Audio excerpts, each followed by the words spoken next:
This is method of meditation. Introduction to meditation. The Zen tradition, that is. Yeah, chanting.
are you? Yeah. Doing great.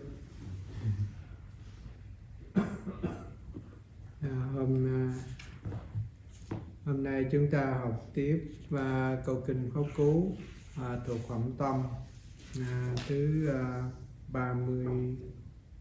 35-36. So we continue with the Dhammapada Sutra, verse 35, 36, như 35 rồi. Rồi. 36 đi. 36, 37. So we're talking about the mind, citta, how to control the mind, but why it is necessary to control the mind.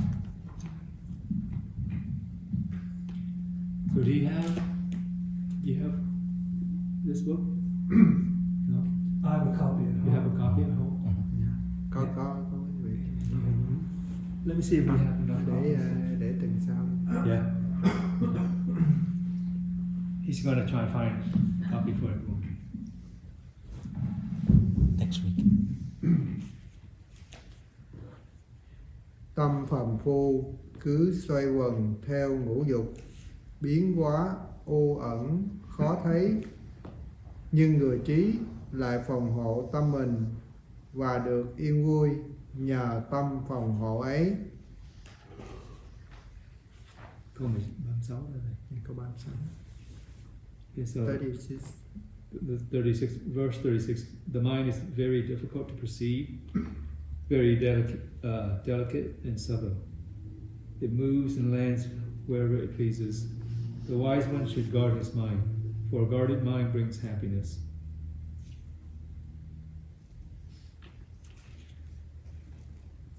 Cái tâm phàm phu, nếu mà mình biết khắc phục tâm á, thì tâm nó sẽ thuần theo ý của mình. Mình muốn nghĩ gì á thì mình nghĩ, không nghĩ thì thôi. Như vậy á là mình làm chủ được nó. Cho nên vì vậy người biết làm chủ, nghĩa là phòng hộ tâm mình á, thì sẽ được yên vui nhờ cái tâm phòng hộ ấy. So, the mind is always wandering, right? The past, regarding the past or the future. And when we are falling into those two realms, then there is most probable suffering can come of it, right? Because why? The future is the unknown, right? So what's an unknown? Fear, right? So that can bring anxiety and stress. Same thing with the past. When you are living in the past, then you're most likely regretting something or wanting something that is gone, right? So there is the opportunity for suffering as well.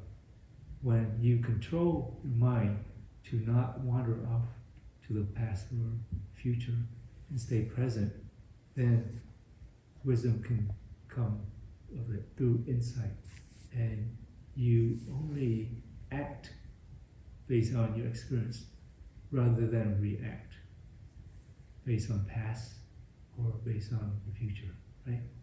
So we lessen our stress. So that's why it's important to control the mind. So the practice of focusing in our meditation, one-pointed focus, helps to concentrate the mind from wandering. And from there, then we do the practice of open awareness for insight, right? So we have awareness of what's going on around us in the present moment. We stay in the present moment. And then we observe our experience without our commentary or biases based on our past experiences. We stay in the present, then the mind is calm. When the mind is calm, then peace can cultivate from there. It's not like we can generate calmness, right? We can't generate peace, serenity. Cannot do anything to achieve those things. You achieve through those things, it's not even achievement, it's be in those state by controlling the mind. Keep it in the present moment, not let it wander.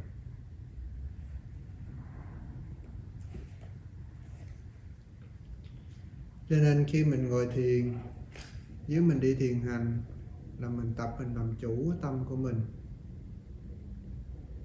Khi mình ngồi thiền mình đếm hơi thở, hít vô đếm 1, thở đếm 2, hít vô đếm 3, thở đếm 4, tới 10 mình ngưng. Thì tuy là cái việc làm rất là đơn giản, nhưng mà cái công dụng nó gọi là đặc trị cái bệnh vọng tưởng hay là loạn tưởng hay là căng thẳng hay bị stress căng thẳng, nó rất là đặc hiệu. Cho nên khi mình ngồi mình tập, mình ngồi mình làm chủ được, mình đi mình làm chủ được. Đối với ngũ dục ở thế gian thì mình cũng sẽ làm chủ được. Còn bây giờ mình ngồi ở đây mình chưa làm chủ được cái tâm của mình, cái tâm mình còn nghĩ chuyện này chuyện kia, lăng xăng, buồn vui, thương sợ yêu ghét, nó dẫn mình đi. Thì ngay nơi đây mình chưa làm chủ được thì khi mình xả thiền mình đi ra ngoài thì bị 5 món dục tài sắc danh thực thì nó lôi cuốn, nó dẫn mình đi. Rồi từ chỗ nó dẫn mình đi sẽ vui buồn, nó sẽ kéo theo đó. Mà nó dẫn mình đi con đường thiện, con đường tốt thì mình có chút an vui. Mà nó ngược lại 5 món dục đó mà nó đi con đường mà xấu ác, dở tệ đó thì nó sẽ làm cho mình đau khổ, bất an. Cho nên khi mình thực tập ở đây ngồi thiền, đi thiền hành, mình thực tập mình làm chủ trước, để khi mình xuất duyên đối cảnh bên ngoài mình có chút phần gọi là làm chủ mình, để lúc nào mình cũng được yên vui. So like every night when we come here, we practice controlling mind by sitting meditation. Right? So the one point of focus is focus on your breath. Right? That anchors the mind. Same thing with walking meditation. When you're walking, you don't let the mind wander. Right? So you can continue to focus on your breath as you walk. Maybe synchronize the breath with the step. That's one way. The other point of focus that during walking meditation is you can just focus on the movement of the leg. Noticing when the heels touch, how it transfers forward towards the ball of the feet, towards the toes, and when the back heel lifts, and how the ankle moves forward and you step. So those are the technique of one pointed focus meditation. That trains the mind to be focused, concentrated, not wander all over the place. Right? And then as we get better at that concentration, then we can utilize that technique in our everyday life when we come to challenges. Right? So, life is full of challenges, and that brings us anger, jealousy, and greed, right? And so what happens when we're in those states? The mind is traveling somewhere, right? It wants things the way you want it, rather than accepting reality as it is. So when that happens, you take a pause, focus on your breath. You train the mind to bring the mind back to focus.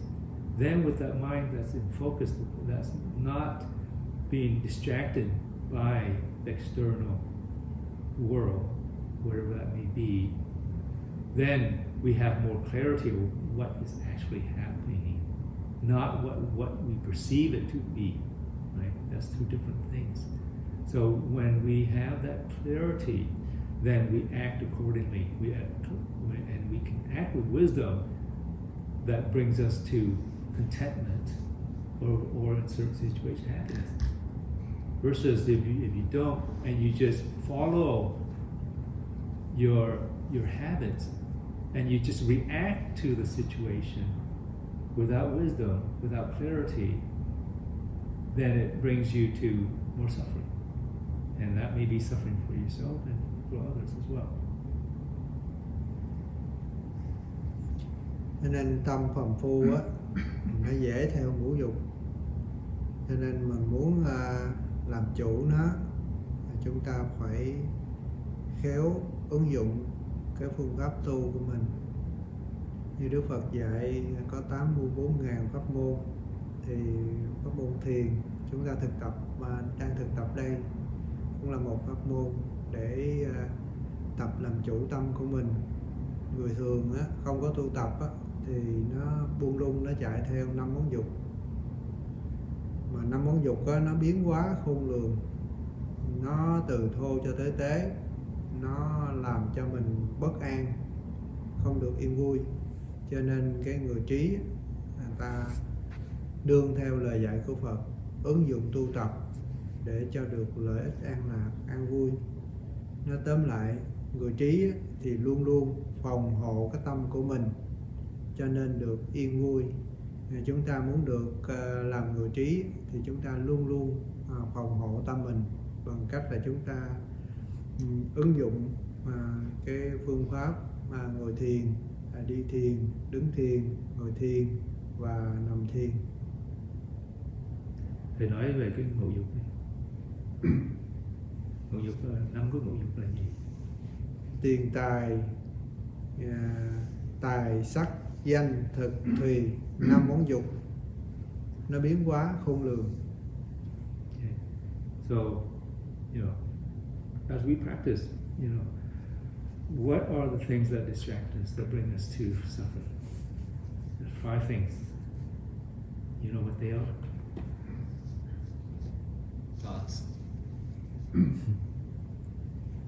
It could be desire. Aversion. Right? Desire for what? Name, right? Recognition. Right? What else?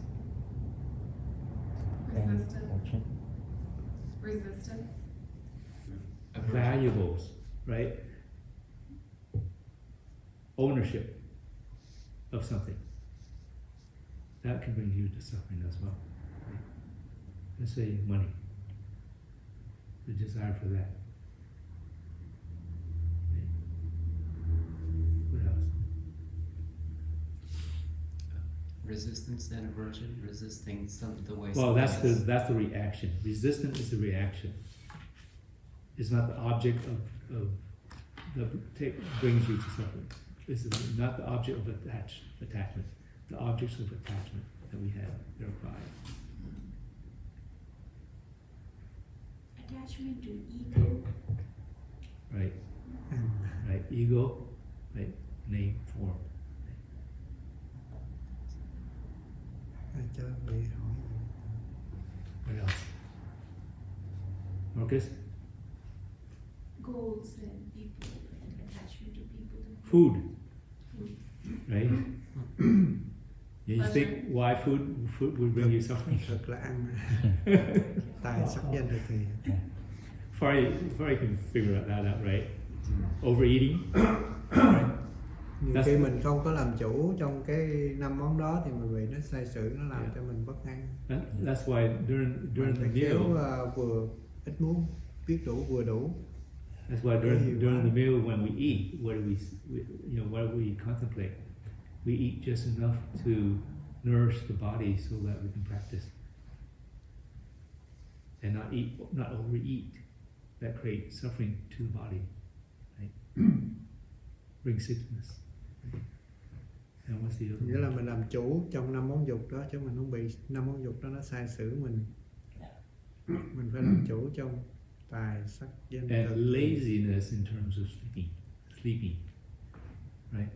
Oversleeping dulls the mind, right? So those are the 5. Called the 5 poisons. Should we repeat those? Yeah. Can we repeat those? One was desires. Yeah, the desire for name, right? To be recognized, right? The ego.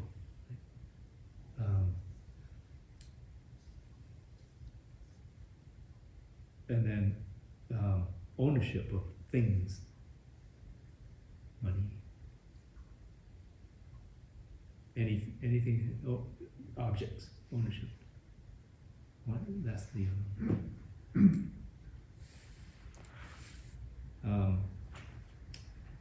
food,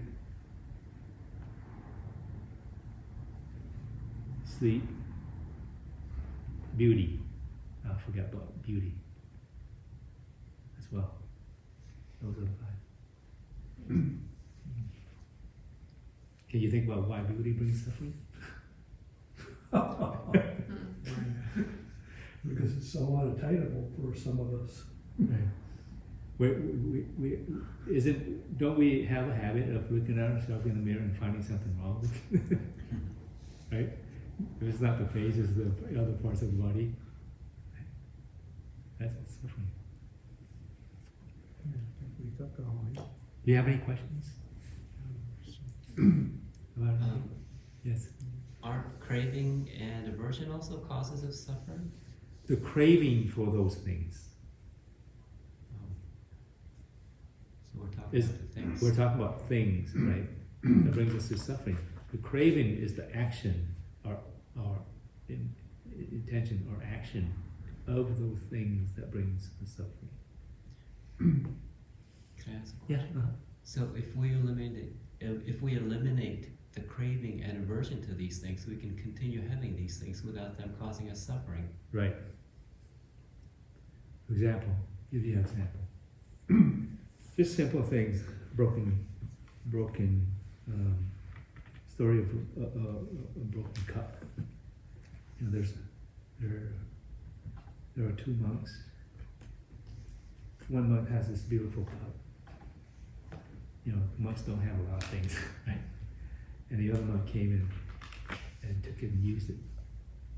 And the monk that owned it got upset because the other monk was just wasn't paying a lot of attention about the cup, you know, didn't care for it when he was using it.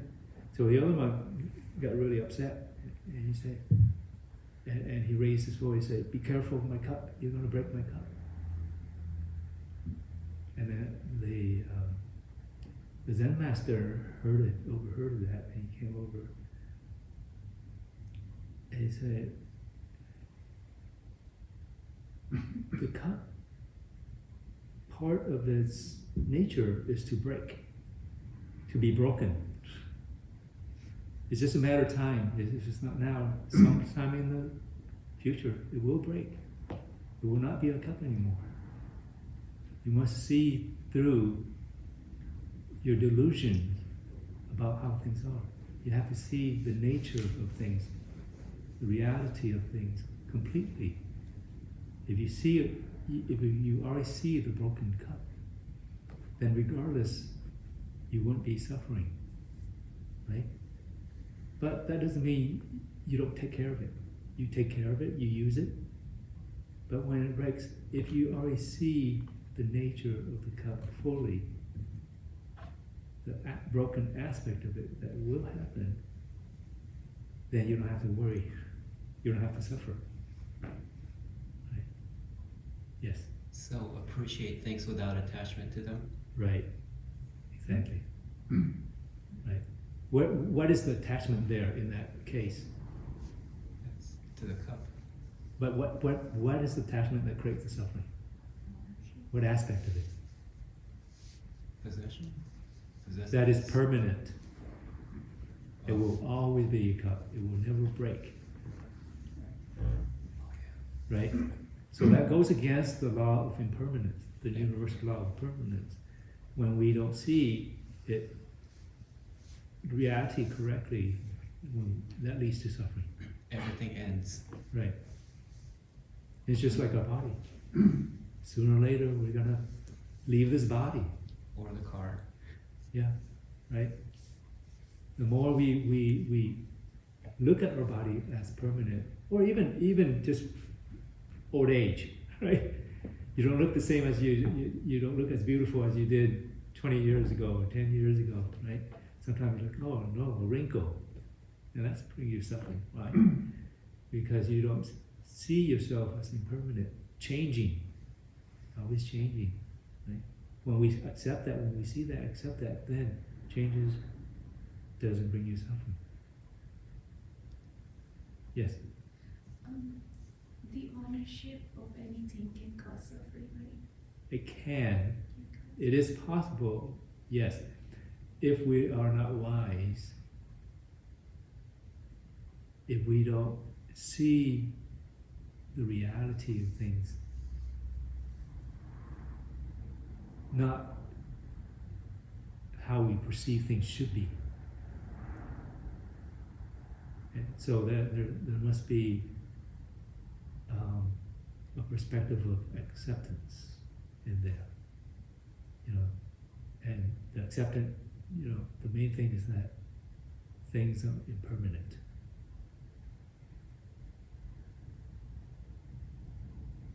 That doesn't exist forever,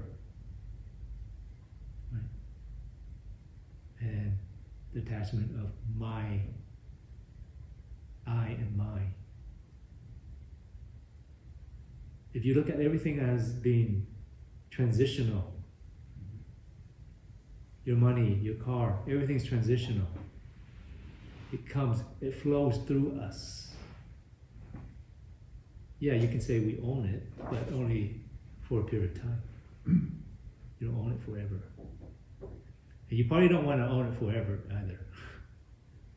Right? A broken car, you don't want to keep it. It becomes a burden. Right? So that doesn't mean impermanent. That doesn't mean that you have to neglect everything in your life, even your partners. You recognize them as they are. You recognize the changes in them. You don't live in the past.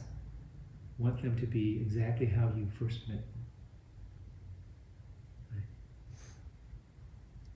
So you can appreciate something while it's there, and somehow knowing it'll be gone someday, you appreciate it even more while it's there. Right. It's kind of like a positive feedback loop. Yes. Yes. Or it could be a depressing feedback loop. Mm-hmm. Right. So it's all, you see, it's all in perspective of how we look at things. Right? How can I live without the possession? Like if I have a car, how can I live without the car? Or Oh, you can have anything. That doesn't mean that you don't go out and make money, have a nice house, but don't suffer from it. Enjoy what you have. Enjoy it as far as you need to enjoy it. Don't overindulge. Right? Don't get too attached to it. Then you don't suffer. Right? Like, for example, if something is yours, valuable, and it gets stolen, of course, we're not going to feel good about it. Right? We're going to suffer from it. Right? How do you think you can overcome that suffering?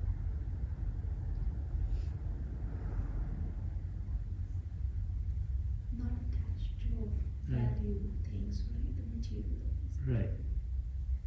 See it as transitional. Things are just there for a moment. Right?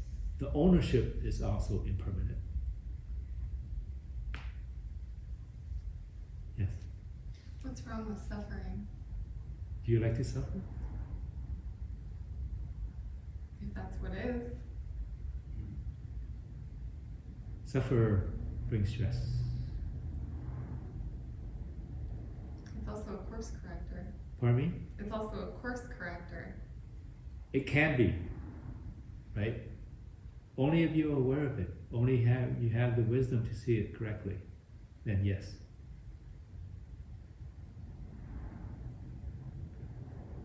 That is true. Right? But oftentimes we don't have that wisdom. Right? We need to train ourselves to see that. Right? So it's not like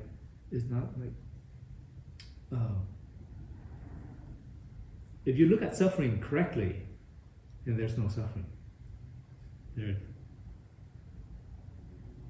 If you look at suffering as transformation,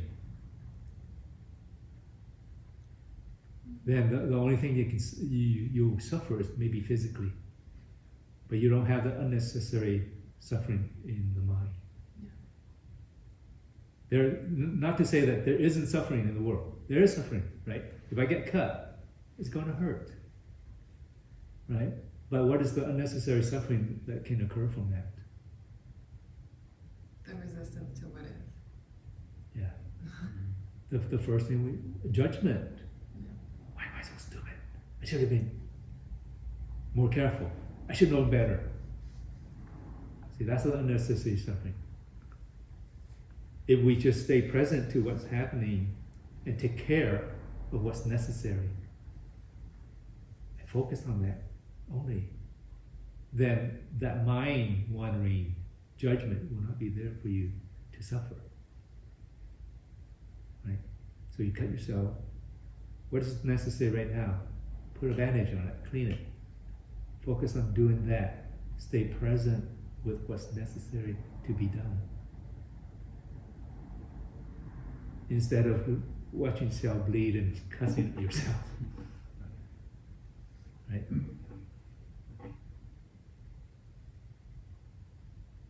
So bring focus to our breathing if we encounter. Yeah, if you need to. The breath is very, very helpful in bringing us to present. Why? Why do you think that is? Why is it so easy if we focus on a breath that brings us to the present moment? It doesn't wander anywhere if you breathe. Can you breathe a breath that's in the past, that's already taken? Can you take a breath that's in the future? The breath only happens in the present moment. Right? And it's tangible. We can actually see it. We can actually feel it when we take that breath. It's in the present. So when we bring our focus to something that's in the present, bring our mind to the present moment.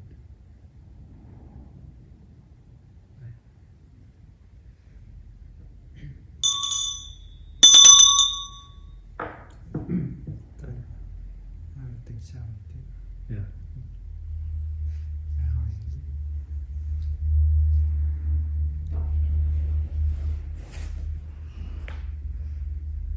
Nguyện đem công đức này hướng về khắp tất cả đệ tử và chúng sanh đều trọn thành Phật đạo. Chứ Uyển cho quý vị về nên học thuộc. You said that, study that little book that Vietnamese and tiếng Anh, English. and then next time we meet, if you have any questions, Meditation. you can answer the questions for you. Come on, Thay. Yeah, take it home. Take it home. For you. Yeah. I was gonna say, the breath. The breath. Talk about the breath, bringing us to present. Ngồi thiền, rồi xả thiền, đi thiền. Cái này là ngồi thiền dưới xả, phải học cho thuộc. Yeah, you say it's important. There's a section in there that talks about right after sitting meditation, things like we massage ourselves. That's very important to do that, especially if you start to sit for a long time. The body's still for a long time. You need to do that to bring back the circulation. So do that mindfully. Yes. Could you remind us who the author is? Oh, Thay. He's the 100 year. he's the monk that revived the Vietnamese Zen tradition, Buddhist tradition. It was lost for a couple hundred years. Năm nay Hòa Thượng được 100 tuổi rồi đó. Yeah, he just turned 100 earlier this year. Or actually, earlier this year. Yeah.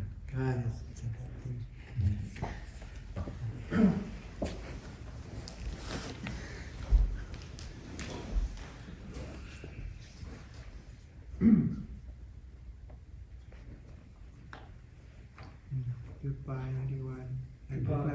good night. Thank you. See you. Okay. Yeah, Yeah, I answered the question, I figured out. yeah, heart. It means heart, but it doesn't mean heart. It's mind heart. Because in East Asia, they don't see the mind as the thinking mind. It's always mind heart. Right? Otherwise, you get confused and you think it's thinking mind. You can't think